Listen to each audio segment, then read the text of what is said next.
Benjamín, el hijo menor de Jacob y Raquel, es una figura clave en la historia del Antiguo Testamento y el patriarca de una de las 12 tribus de Israel. Nacido en medio del dolor, su madre Raquel murió durante el parto, llamándolo Benoni, hijo de mi dolor. Pero Jacob lo renombró Benjamín, que significa hijo de la mano derecha. A lo largo de la historia de Israel, la tribu de Benjamín jugaría un papel importante, siendo conocida por su valentía en la batalla. En este video exploraremos la historia de Benjamín, desde su nacimiento en medio del dolor hasta su rol en la reunificación de su familia, así como el legado de su tribu en la historia de Israel. Acompáñanos en este viaje a través de las páginas de la Biblia para descubrir la vida de Benjamín y cómo su historia refleja temas de esperanza, restauración y el propósito de Dios para su pueblo. La historia de Benjamín comienza con su nacimiento, un evento profundamente significativo dentro de la narrativa bíblica, especialmente en la vida de Jacob y Raquel. Benjamín fue el último de los 12 hijos de Jacob y el segundo hijo de Raquel, la esposa amada de Jacob. Su nacimiento, sin embargo, estuvo marcado por un inmenso dolor, ya que Raquel perdió la vida al darlo a luz. Este evento no solo impactó profundamente a Jacob, sino que también influyó en el carácter y destino de la tribu que descendería de Benjamín. Después de muchos años de espera y sufrimiento por la falta de hijos, Raquel finalmente fue bendecida con un hijo, José, a quien Jacob amaba profundamente. Sin embargo, Raquel deseaba tener más hijos, y Dios escuchó sus súplicas, permitiéndole concebir nuevamente. Durante este tiempo, Jacob había decidido regresar a la tierra de sus padres, obedeciendo el llamado de Dios para retornar a Canaán, después de muchos años de servicio bajo su suegro Labán. Mientras la familia de Jacob viajaba hacia Canaán, Raquel entró en trabajo de parto en el camino a Efrata, cerca de Belén. En Génesis 35, 16, 18, se narra: después partieron de Betel, y había aún como media legua de tierra para llegar a Efrata, cuando dio a luz Raquel, y hubo trabajo en su parto. Y aconteció, como había trabajo en su parto, que le dijo la partera: no temas, que también tendrás este hijo. Y aconteció que al salírsele el alma, pues murió, llamó su nombre Benoni, mas su padre lo llamó Benjamín. El nacimiento de Benjamín estuvo marcado por un profundo dolor. Raquel, al darse cuenta de que no sobreviviría al parto, nombró a su hijo Benoni, que significa hijo de mi dolor. Este nombre reflejaba no solo el sufrimiento físico que experimentó durante el parto, sino también la tristeza de saber que no podría criar a su hijo ni ver su crecimiento. Sin embargo, Jacob, en medio de su dolor por la pérdida de Raquel, renombró a su hijo Benjamín, que significa hijo de mi mano derecha o hijo del sur. Este nuevo nombre indicaba el lugar de honor que Jacob otorgó a su hijo y también una esperanza para el futuro, a pesar de la tragedia que acababa de sufrir. Para Jacob, Benjamín no solo era un recordatorio del amor que había tenido por Raquel, sino también una señal de la continuidad de su linaje. Después de la muerte de Raquel, Jacob la enterró en el camino a Efrata, Belén, y erigió un monumento sobre su tumba.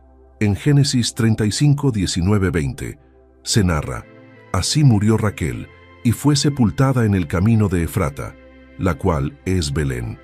Y levantó Jacob un pilar sobre su sepultura. Esta es la señal de la sepultura de Raquel hasta hoy. Después de que los hermanos de José lo vendieran como esclavo y engañaran a su padre Jacob, haciéndole creer que había sido devorado por una bestia salvaje, Benjamín se convirtió en el único hijo que quedaba de Raquel. Debido a esto, Jacob lo protegía con un fervor especial, temeroso de perderlo también. Este contexto es clave para entender las decisiones y acciones de Jacob en los años posteriores. Años más tarde, cuando la hambruna azotó la tierra de Canaán, Jacob envió a sus hijos a Egipto para comprar grano, ya que había oído que allí había abundancia de alimentos. Sin embargo, debido a su preocupación por la seguridad de Benjamín, Jacob se negó a enviarlo junto con sus otros hijos. En Génesis 42, 4, Se narra, pero a Benjamín, hermano de José, no envió Jacob con sus hermanos, porque dijo, no sea que le acontezca algún desastre. En Egipto, José, quien había ascendido al puesto de gobernador bajo el faraón, reconoció a sus hermanos cuando llegaron a comprar grano, pero ellos no lo reconocieron a él. José, queriendo probar a sus hermanos y ver si habían cambiado, les habló con dureza y los acusó de ser espías. Finalmente, José decidió retener a Simeón como rehén y exigió que trajeran a Benjamín la próxima vez que regresaran, como una prueba de su honestidad. Cuando los hermanos regresaron a Canaán y contaron a Jacob lo que había sucedido, él se resistió a la idea de enviar a Benjamín a Egipto, temiendo por su vida. En Génesis 42:38 se narra, y él dijo, no descenderá mi hijo con vosotros, pues su hermano ha muerto, y él solo ha quedado. Y si le aconteciere algún desastre en el camino por donde vais, haréis descender mis canas con dolor al Seol. Sin embargo, la situación se volvió insostenible cuando se agotó el grano que habían traído de Egipto, y los hijos de Jacob se vieron obligados a regresar. Judá, uno de los hermanos mayores, se ofreció a garantizar la seguridad de Benjamín, asumiendo la responsabilidad personal de llevarlo de vuelta sano y salvo. Jacob, aunque angustiado, finalmente cedió y permitió que Benjamín fuera con sus hermanos a Egipto, sabiendo que no tenían otra opción. En Egipto, José recibió a sus hermanos nuevamente, y cuando vio a Benjamín su corazón se conmovió profundamente. En Génesis 43, 29, 30 se narra, y alzando José sus ojos, vio a Benjamín, su hermano, hijo de su madre, y dijo, ¿es este vuestro hermano menor, de quien me hablasteis? Y dijo, Dios tenga misericordia de ti, hijo mío. Entonces José se apresuró, porque se conmovieron sus entrañas a causa de su hermano, y buscó dónde llorar, y entró en su cámara, y lloró allí. José, aún sin revelar su identidad a sus hermanos, preparó un banquete para ellos. Durante la comida, los colocó según su edad, desde el mayor hasta el menor, y dio a Benjamín una porción 5 veces mayor que la de sus hermanos, lo que era una señal de su amor y afecto especial. Antes de permitir que sus hermanos regresaran a Canaán, José ideó una última prueba para ver si habían cambiado sus corazones. Ordenó que su copa de plata se colocara en el saco de Benjamín. Luego, envió a su mayordomo tras ellos para acusarlos de robo. Cuando la copa fue descubierta en el saco de Benjamín, los hermanos regresaron a José en desesperación, temerosos de lo que pudiera suceder. En este momento crucial, Judá dio un paso al frente y se ofreció a tomar el lugar de Benjamín, explicando cómo la vida de su padre estaba atada a la de su hijo menor. En Génesis 44, 30, 34. Se narra, ahora pues, cuando vuelva yo a tu siervo mi padre, si el joven no va conmigo, como su vida está ligada a la vida de él, sucederá que cuando no vea al joven morirá, y tus siervos harán descender las canas de tu siervo nuestro padre con dolor al Seol. Como tu siervo salió por fiador del joven con mi padre, diciendo, si no te lo vuelvo a traer, entonces yo seré culpable ante mi padre para siempre. Te ruego, por tanto, que quede ahora tu siervo en lugar del joven por siervo de mi señor, y que el joven vaya con sus hermanos. Porque ¿cómo volveré yo a mi padre sin el joven? No podré, por no ver el mal que sobrevendrá a mi padre. La disposición de Judá para sacrificarse por Benjamín y la súplica apasionada por la vida de su hermano conmovieron a José. En ese momento, José no pudo contener más sus emociones y se reveló a sus hermanos, llorando con ellos y asegurándoles que todo lo que había sucedido había sido parte del plan de Dios para salvar a su familia durante la hambruna. Jacob, consciente de su inminente muerte, llamó a sus 12 hijos para darles sus bendiciones finales, las cuales fueron tanto revelaciones proféticas como palabras de consejo y advertencia. Cuando llegó el turno de Benjamín, Jacob pronunció una bendición que capturó la esencia del carácter que se manifestaría en sus descendientes. En Génesis 49, 27 se narra, Benjamín es lobo arrebatador, a la mañana comerá la presa, y a la tarde repartirá los despojos. Esta breve declaración es rica en significado y ha sido interpretada de diversas maneras a lo largo de la historia. El uso del término lobo arrebatador describe a Benjamín como feroz, valiente y audaz, características que definirían a la tribu que descendería de él. La imagen del lobo, un depredador conocido por su fuerza y astucia, sugiere que la tribu de Benjamín sería intrépida en la batalla, siempre lista para defenderse y conquistar. La frase «a la mañana comerá la presa y a la tarde repartirá los despojos» indica que la tribu de Benjamín sería exitosa en sus emprendimientos, comenzando con fuerza y determinación y terminando con victoria. Esto también sugiere que, a lo largo de su historia, la tribu de Benjamín estaría involucrada en conflictos militares, emergiendo victoriosa y compartiendo los frutos de sus conquistas. Esta profecía se cumple en varias ocasiones a lo largo de la historia de Israel. Por ejemplo, durante la conquista de Canaán, la tribu de Benjamín jugó un papel activo en las batallas. Además, durante la época de los jueces, miembros de la tribu de Benjamín, como Ehud, quien liberó a Israel de la opresión moabita, mostraron la ferocidad y astucia que Jacob profetizó. Otro ejemplo significativo se encuentra en la vida del primer rey de Israel, Saúl, quien provenía de la tribu de Benjamín. Saúl fue un guerrero valiente, elegido por Dios para liderar a Israel contra sus enemigos. Aunque su reinado tuvo sus dificultades, la valentía y el espíritu combativo que caracterizaron a Benjamín fueron evidentes en su vida y en su gobierno. Además, la tribu de Benjamín mostró su habilidad en la guerra durante la guerra civil contra las otras tribus de Israel, como se relata en el libro de Jueces. A pesar de ser numéricamente inferior, la tribu de Benjamín fue capaz de infligir grandes bajas en las primeras batallas, demostrando su destreza militar, aunque finalmente sufrió una gran derrota. La bendición de Jacob sobre Benjamín también tiene implicaciones espirituales y simbólicas.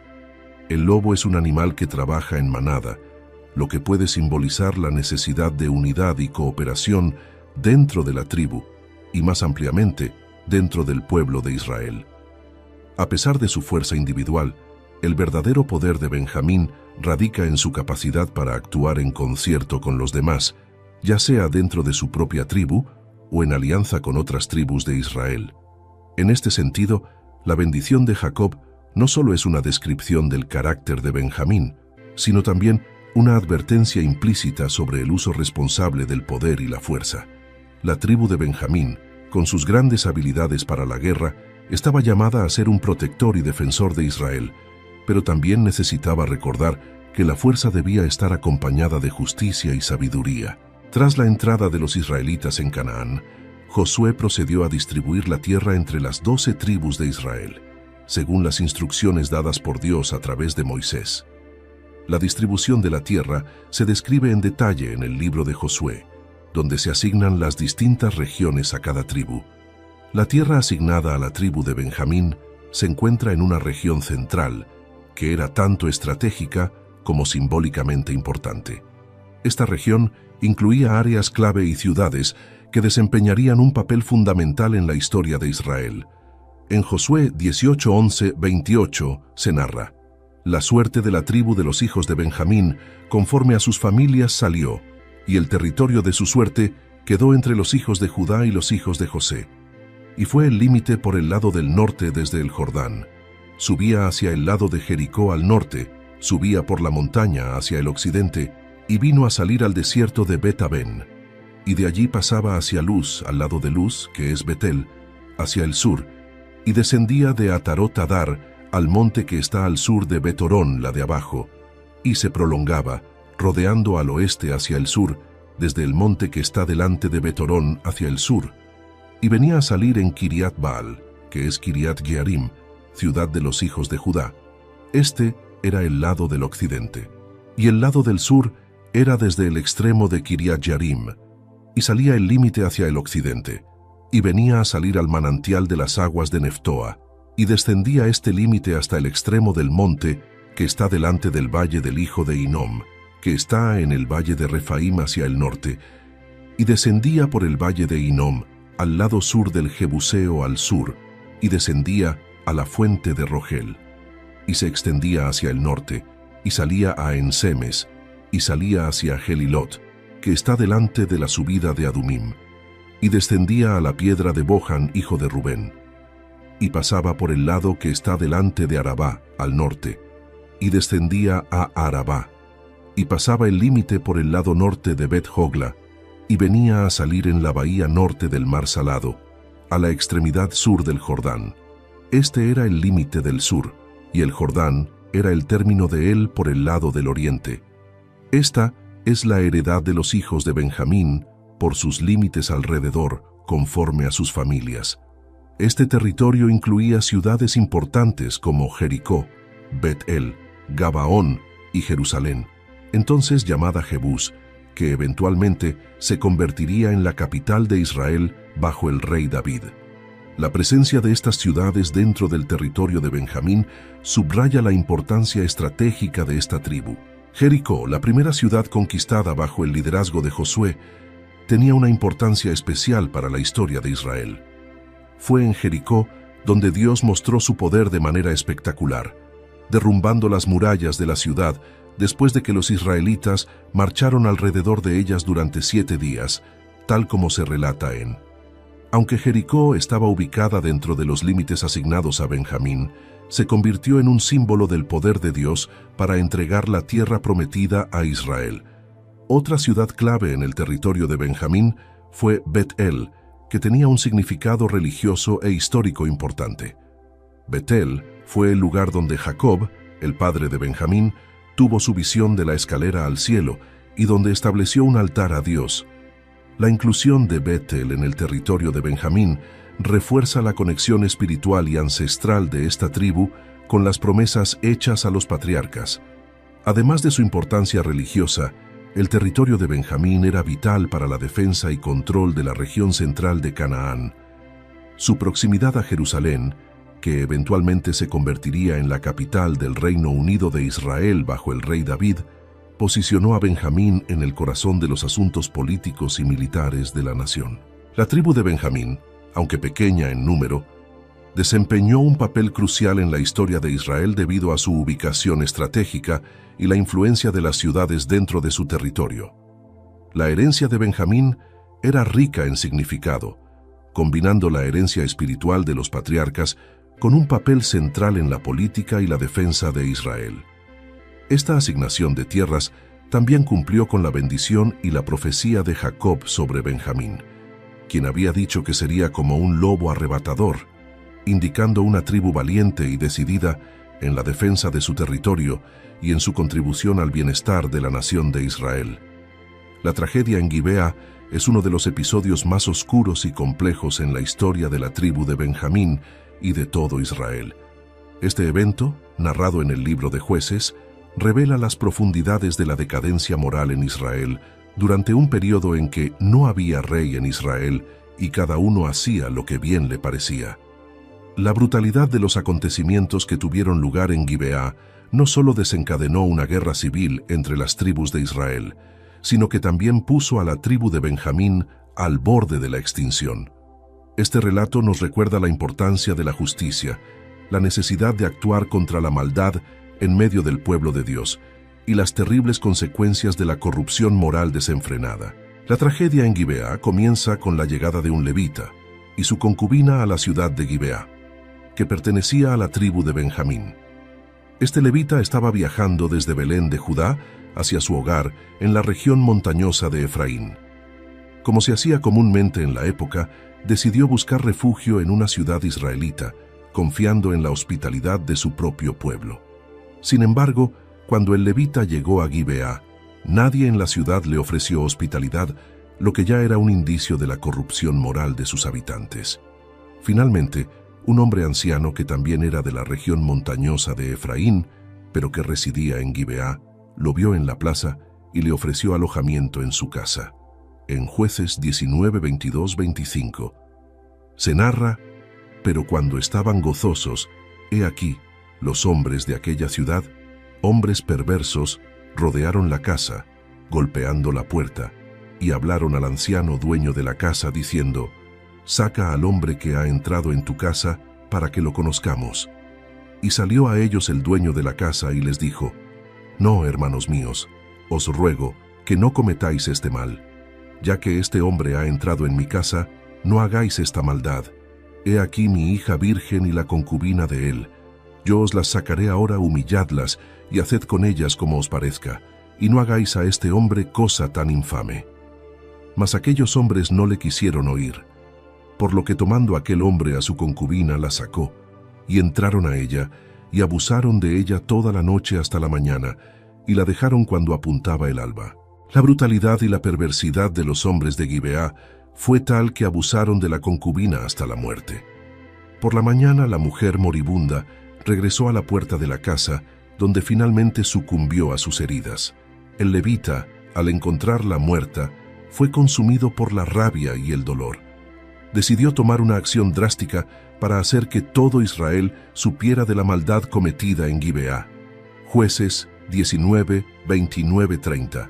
Se narra: y llegando a su casa, tomó un cuchillo y echó mano de su concubina, y la partió por sus huesos en 12 partes, y la envió por todo el territorio de Israel. Y todo el que veía aquello decía: Jamás se ha hecho ni visto tal cosa desde el tiempo en que los hijos de Israel subieron de la tierra de Egipto hasta hoy. Considerad esto, tomad consejo y hablad. El macabro mensaje enviado por el levita sacudió a toda la nación de Israel. Las tribus de Israel se reunieron en Mizpa, desde Dan hasta Beerseba, y exigieron justicia por el crimen atroz cometido en Gibeá. Después de escuchar el relato del levita, las tribus decidieron confrontar a la tribu de Benjamín, exigiendo que entregaran a los hombres responsables del crimen para que fueran castigados. Sin embargo, la tribu de Benjamín se negó a entregar a los culpables y, en cambio, decidió proteger a los hombres de Gibeá, lo que llevó a un conflicto armado. En Jueces 20, 12, 14, se narra: y las tribus de Israel enviaron varones por toda la tribu de Benjamín, diciendo: ¿Qué maldad es esta que ha sido hecha entre vosotros? Entregad pues ahora a aquellos hombres perversos que están en Gibeá, para que los matemos, y quitemos el mal de Israel. Mas los de Benjamín no quisieron oír la voz de sus hermanos los hijos de Israel, sino que los de Benjamín se juntaron de las ciudades en Gibeá para salir a pelear contra los hijos de Israel. Esta negativa de Benjamín a entregar a los culpables desencadenó una guerra civil devastadora entre Benjamín y las otras tribus de Israel. A pesar de estar en desventaja numérica, los benjaminitas, demostrando la ferocidad y destreza profetizadas por Jacob en su bendición, lograron infligir grandes bajas a las fuerzas israelitas en las primeras batallas. Sin embargo, finalmente, fueron derrotados y casi aniquilados. La guerra civil resultó en la muerte de la mayoría de los hombres de Benjamín y la destrucción de sus ciudades, dejando solo a 600 hombres que huyeron al desierto y se refugiaron en la roca de Rimón. En Jueces 20, 46, 48, se narra: y todos los que de Benjamín murieron aquel día fueron 25,000 hombres que sacaban espada, todos hombres de guerra, pero se volvieron y huyeron al desierto, a la peña de Rimón, 600 hombres, los cuales estuvieron en la peña de Rimón 4 meses. Y los hombres de Israel volvieron sobre los hijos de Benjamín, y los hirieron a filo de espada en las ciudades, así a los hombres como a las bestias, y todo lo que hallaban. Asimismo, pusieron fuego a todas las ciudades que hallaban. La tragedia en Gibeá y la subsecuente guerra civil muestran cómo la corrupción moral y la injusticia pueden llevar a la destrucción y a la devastación de una comunidad. También resaltan la importancia de la justicia y la necesidad de enfrentar el mal, incluso cuando surge dentro del propio pueblo de Dios. Después de la trágica guerra civil que casi aniquiló a la tribu de Benjamín, las tribus de Israel se enfrentaron a una difícil realidad: la casi extinción de una de las 12 tribus de Israel. La destrucción de las ciudades de Benjamín y la muerte de la mayoría de sus hombres dejaron a la tribu al borde de la desaparición. Sin embargo, las tribus de Israel, tras reflexionar sobre las consecuencias de su acción, se dieron cuenta de que debían tomar medidas para preservar la unidad de Israel y asegurar la supervivencia de Benjamín. Esta parte de la historia muestra el esfuerzo por restaurar lo que había sido casi destruido, reflejando la importancia de la misericordia y la reconciliación en la comunidad del pueblo de Dios. Después de la devastadora guerra civil, las tribus de Israel se reunieron en Betel, profundamente afectadas por el resultado del conflicto. Aunque habían actuado en busca de justicia, la realidad de haber casi exterminado a una de las tribus de Israel llenó de tristeza y remordimiento a la nación. En Jueces 21:1-3 se narra: «Y los varones de Israel habían jurado en Mizpa, diciendo: Ninguno de nosotros dará su hija a los de Benjamín por mujer. Y vino el pueblo a la casa de Dios, y estuvieron allí hasta la noche en presencia de Dios, y alzaron su voz, y lloraron amargamente, y dijeron: Oh Jehová, Dios de Israel, ¿por qué ha sucedido esto en Israel, que falte hoy de Israel una tribu?» El juramento hecho en Mizpa, antes de la guerra, en el cual los israelitas prometieron no dar a sus hijas en matrimonio a los benjaminitas, ahora se volvía en su contra. Con la mayoría de las mujeres benjaminitas muertas en la guerra, los pocos hombres sobrevivientes no tendrían forma de casarse y tener hijos, lo que significaba la extinción de la tribu. Ante esta crisis, las tribus de Israel buscaron una solución que les permitiera preservar la tribu de Benjamín sin violar el juramento que habían hecho. El primer paso que tomaron fue identificar si alguna de las ciudades de Israel no había participado en la asamblea en Mizpa, y descubrieron que Jabes de Galaad no había enviado representantes. Esta ciudad, al no haber participado en el juramento, proporcionó una posible solución. En Jueces 21:8-12 se narra: Dijeron pues: ¿Hay alguno de las tribus de Israel que no haya subido a Jehová en Mizpa? Y hallaron que ninguno de Jabes de Galaad había venido al campamento, a la reunión, porque fue contado el pueblo, y no hubo allí varón de los moradores de Jabes de Galaad. Entonces la congregación envió allá 12,000 hombres de los más valientes, y les mandaron diciendo: Id y herid a filo de espada a los moradores de Jabes de Galaad, con las mujeres y niños. Pero haréis de esta manera: mataréis a todo varón, y a toda mujer que haya conocido ayuntamiento de varón. Y hallaron de los moradores de Jabes de Galaad 400 doncellas que no habían conocido varón, y las trajeron al campamento en Silo, que está en la tierra de Canaán. Estas 400 mujeres jóvenes fueron entregadas a los 600 hombres de Benjamín que habían sobrevivido y se habían refugiado en la roca de Rimón. Sin embargo, aún faltaban mujeres para restablecer la tribu completamente. Para resolver este problema, las tribus de Israel idearon un plan adicional durante la fiesta anual en Silo, donde las hijas de Israel saldrían a danzar en los campos. En Jueces 21:19-23 se narra: Entonces dijeron: He aquí, cada año hay fiesta solemne de Jehová en Silo, que está al norte de Betel, y al lado oriental del camino que sube de Betel a Siquem, y al sur de Lebona. Y mandaron a los hijos de Benjamín diciendo: Id, y poned emboscadas en las viñas, y estad atentos. Y cuando veáis salir a las hijas de Silo a bailar en corros, salid de las viñas, y arrebatad cada uno mujer para sí de las hijas de Silo, y os iréis a tierra de Benjamín. Y si vinieren los padres o hermanos de ellas a demandarnos, nosotros les diremos: Tened piedad de ellos por amor a nosotros, pues en la guerra no tomamos mujer para cada uno. Además, no sois vosotros los que se las disteis, para que ahora seáis culpables. Y los hijos de Benjamín lo hicieron así, y tomaron mujeres conforme a su número, robándolas de entre las que danzaban, y yéndose luego, volvieron a su heredad, y reedificaron las ciudades, y habitaron en ellas. Este acto, aunque controvertido y difícil de entender desde una perspectiva moderna, fue la solución que encontraron las tribus de Israel para restaurar la tribu de Benjamín sin violar su juramento. Los hombres de Benjamín tomaron mujeres de entre las jóvenes que danzaban, y así se aseguraron de que su tribu no se extinguiera. Luego regresaron a su tierra, reconstruyeron sus ciudades y comenzaron el proceso de restauración de su tribu. Después de la restauración de la tribu de Benjamín, su historia continúa en la época de la monarquía de Israel, un periodo crucial en la formación de la nación. A pesar de su casi aniquilación, Benjamín emergió como una tribu significativa en la historia de Israel, especialmente a través de la figura de Saúl, el primer rey de Israel, quien era de la tribu de Benjamín. La elección de Saúl como rey no solo marcó un punto de inflexión en la historia de Israel, sino que también elevó a la tribu de Benjamín a una posición prominente en la política y el liderazgo del pueblo de Dios. La historia de la monarquía en Israel comienza en un tiempo de gran inestabilidad. Los israelitas, cansados de los constantes ataques de los pueblos vecinos y de la falta de un liderazgo unificado, clamaron por un rey que los guiara, tal como lo tenían las naciones que los rodeaban.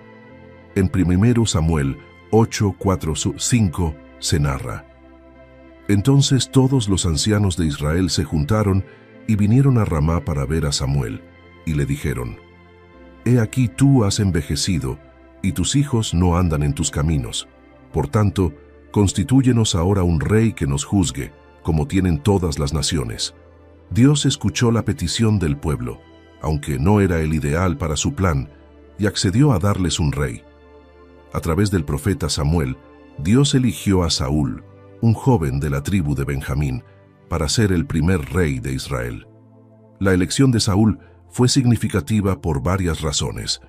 Primero, Benjamín era la tribu más pequeña de Israel, y su elección subrayaba que Dios a menudo elige lo que es pequeño o insignificante a los ojos del mundo para cumplir sus propósitos.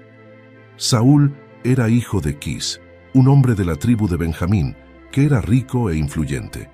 En 1 Samuel 9, 1, 2 se narra: Había un varón de Benjamín, hombre valeroso, el cual se llamaba Quis, hijo de Abiel, hijo de Seror, hijo de Becorat, hijo de Afía, hijo de un benjamita.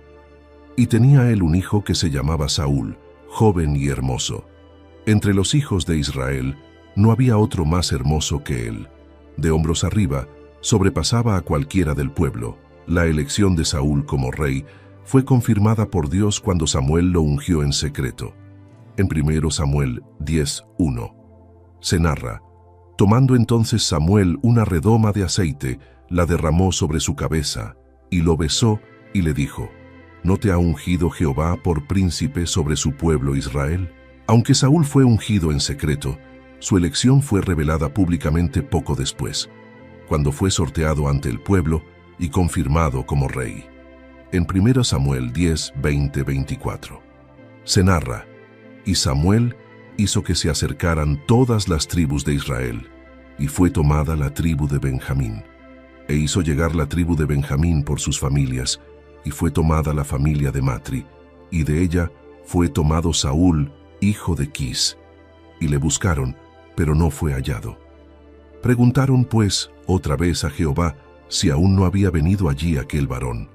Y respondió Jehová: He aquí que él está escondido entre el bagaje. Entonces corrieron y lo trajeron de allí, y puesto en medio del pueblo, desde los hombros arriba, era más alto que todo el pueblo. Y Samuel dijo a todo el pueblo: ¿Habéis visto al que ha elegido Jehová, que no hay semejante a él en todo el pueblo? Entonces el pueblo clamó con alegría, diciendo: ¡Viva el rey! Como rey, Saúl comenzó su reinado con éxito, liderando a Israel en varias batallas contra sus enemigos, incluyendo a los filisteos, los amonitas y otros pueblos que amenazaban a Israel. Su valentía y liderazgo militar encarnaron el carácter fuerte y valiente que Jacob había profetizado sobre la tribu de Benjamín. Sin embargo, el reinado de Saúl fue marcado por la desobediencia y el orgullo, lo que eventualmente llevó a su rechazo por parte de Dios. En un episodio clave, Saúl desobedeció las instrucciones de Dios al no destruir completamente a los amalecitas y al conservar al rey Agag y los mejores animales como botín. En 1 Samuel 15, 22, 23. Se narra: Y Samuel dijo: Se complace Jehová tanto en los holocaustos y víctimas, como en que se obedezca a las palabras de Jehová. Ciertamente el obedecer es mejor que los sacrificios, y el prestar atención que la grosura de los carneros. Porque como pecado de adivinación es la rebelión, y como ídolos e idolatría la obstinación. por cuanto tú desechaste la palabra de Jehová, Él también te ha desechado para que no seas rey. Este rechazo marcó el principio del fin del reinado de Saúl y abrió el camino para la ascensión de David, quien eventualmente se convertiría en el segundo rey de Israel.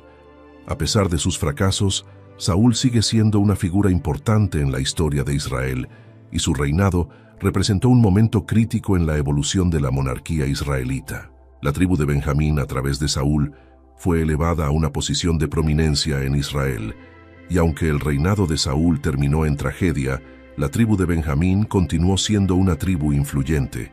Más adelante, cuando el reino de Israel se dividió después de la muerte de Salomón, la tribu de Benjamín se mantuvo leal a la casa de David, formando parte del reino de Judá junto con la tribu de Judá. El papel de Benjamín en la monarquía de Israel, especialmente a través de Saúl, ilustra cómo Dios puede levantar a aquellos que son considerados pequeños o insignificantes para cumplir sus propósitos, pero también cómo la desobediencia y el orgullo pueden llevar a la caída, independientemente de la posición o el poder que se posea. Como cristianos, la historia de Saúl y la tribu de Benjamín nos recuerda la importancia de la obediencia a Dios y la humildad en el liderazgo. A través de la vida de Saúl, vemos que el éxito y la prominencia no garantizan la bendición de Dios, sino van acompañados de un corazón obediente y humilde. También nos enseña que, aunque podamos enfrentar fracasos y caídas, la misericordia de Dios sigue estando disponible para aquellos que se vuelven a Él con sinceridad. La historia de la tribu de Benjamín no termina con la monarquía de Saúl. A lo largo de la historia de Israel, Benjamín sigue desempeñando un papel significativo, especialmente en su relación con la tribu de Judá y en el establecimiento del reino de Judá después de la división de Israel. El legado de Benjamín incluye no solo su valentía y destreza en la guerra, sino también su resiliencia y su capacidad para mantener su identidad y unidad a pesar de las pruebas y desafíos. Este legado se extiende hasta el Nuevo Testamento, donde la tribu de Benjamín se menciona en relación con figuras clave en la historia del cristianismo.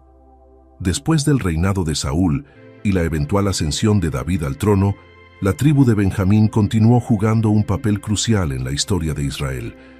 Aunque Saúl, de la tribu de Benjamín, fue rechazado por Dios como rey, la relación entre Benjamín y Judá se fortaleció, especialmente bajo el reinado de David.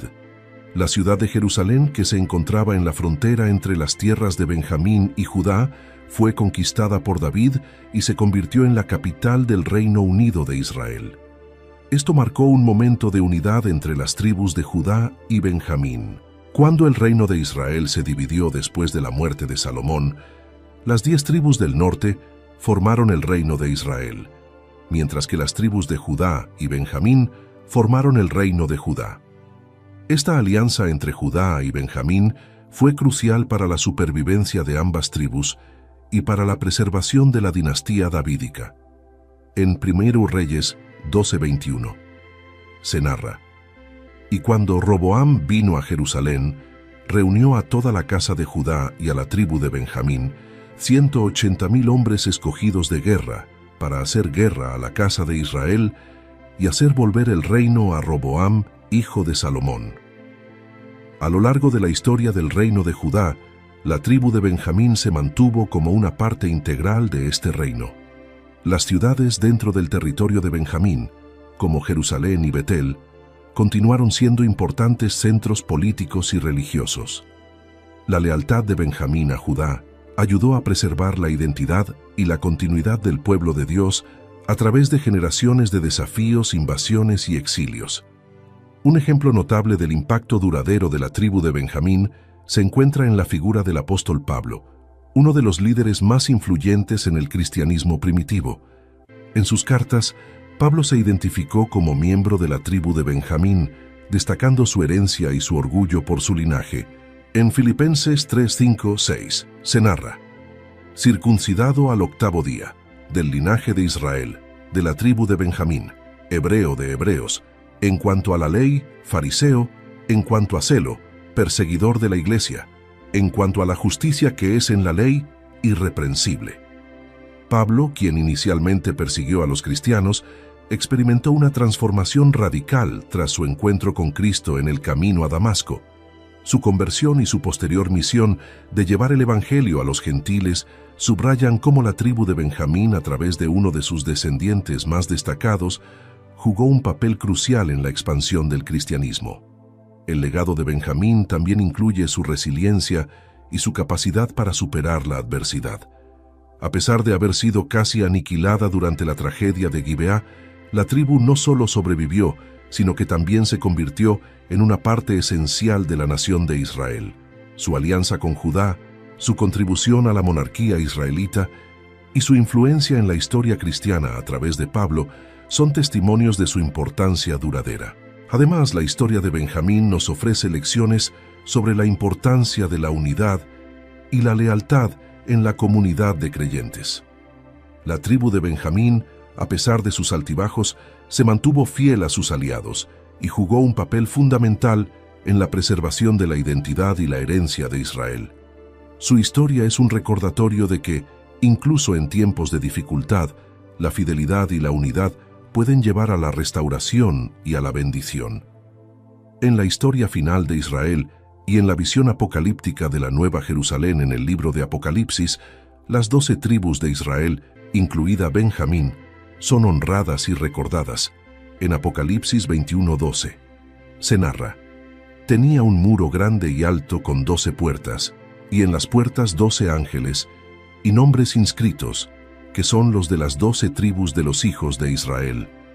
Esto muestra que el legado de Benjamín, junto con las otras tribus de Israel, es eterno, reflejando su lugar en la historia redentora de Dios.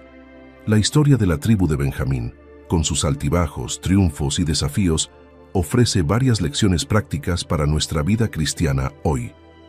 A partir de esta historia, podemos reflexionar sobre algunos principios clave que podemos poner en práctica en nuestra vida diaria. La tribu de Benjamín experimentó momentos de casi total destrucción, pero también de restauración y renacimiento. Como cristianos, estamos llamados a perseverar en la fe, incluso cuando enfrentamos pruebas difíciles o momentos de fracaso. La resiliencia de Benjamín nos recuerda que, aunque enfrentemos desafíos graves, Dios puede restaurar lo que se ha perdido y llevarnos a una nueva vida en Él.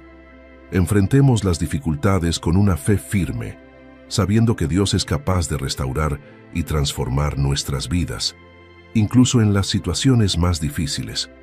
No nos rindamos ante la adversidad, sino confiemos en el poder de Dios para obrar en nuestras circunstancias. A lo largo de su historia, Benjamín mostró lealtad a la tribu de Judá y al pueblo de Dios en general. Esta lealtad fue crucial para la supervivencia de la tribu y para la preservación del reino de Judá. Como parte del cuerpo de Cristo, la unidad y la lealtad entre los creyentes son esenciales. Debemos esforzarnos por mantener la unidad en nuestras comunidades cristianas, apoyándonos mutuamente y trabajando juntos para cumplir con la misión de Dios. Cultivemos la unidad en nuestras iglesias y comunidades, promoviendo el amor y la cooperación entre los creyentes. Seamos leales a nuestros compromisos y a nuestra fe, apoyando a nuestros hermanos y hermanas en Cristo en todo momento. La transformación del apóstol Pablo, descendiente de Benjamín, es un ejemplo poderoso de cómo Dios puede transformar a cualquiera para su gloria. Pablo, quien pasó de ser un perseguidor de cristianos a uno de los más grandes misioneros del cristianismo, muestra que nuestra historia y nuestras debilidades no son impedimentos para que Dios nos use poderosamente. Permítanos ser transformados por el poder del Espíritu Santo, dejando atrás nuestras fallas y permitiendo que Dios nos use en su misión de llevar el Evangelio al mundo. Como Pablo, podemos ser testigos del poder redentor de Dios, compartiendo su amor y verdad con otros. La historia de Benjamín nos enseña que, aunque enfrentemos dificultades y caídas, la gracia de Dios siempre está disponible para levantarnos y restaurarnos. Nos llama a mantener la unidad y la lealtad dentro de la comunidad cristiana y a estar dispuestos a ser transformados por Dios para cumplir su propósito en nuestras vidas. Al poner en práctica estos principios, podemos vivir una vida que honra a Dios y que tiene un impacto duradero en el mundo que nos rodea. Si buscas crecer en tu conocimiento de la palabra de Dios y profundizar en tus estudios bíblicos, te invitamos a suscribirte a nuestro canal Sabiduría Bíblica. Aquí encontrarás reflexiones profundas, estudios bíblicos detallados y enseñanzas para fortalecer tu fe. No olvides darle clic a la campanita para no perderte ningún contenido, y si este mensaje ha sido de bendición para ti, compártelo con otros para que también puedan crecer espiritualmente. Únete a nuestra comunidad y sigue avanzando en tu caminar con Dios.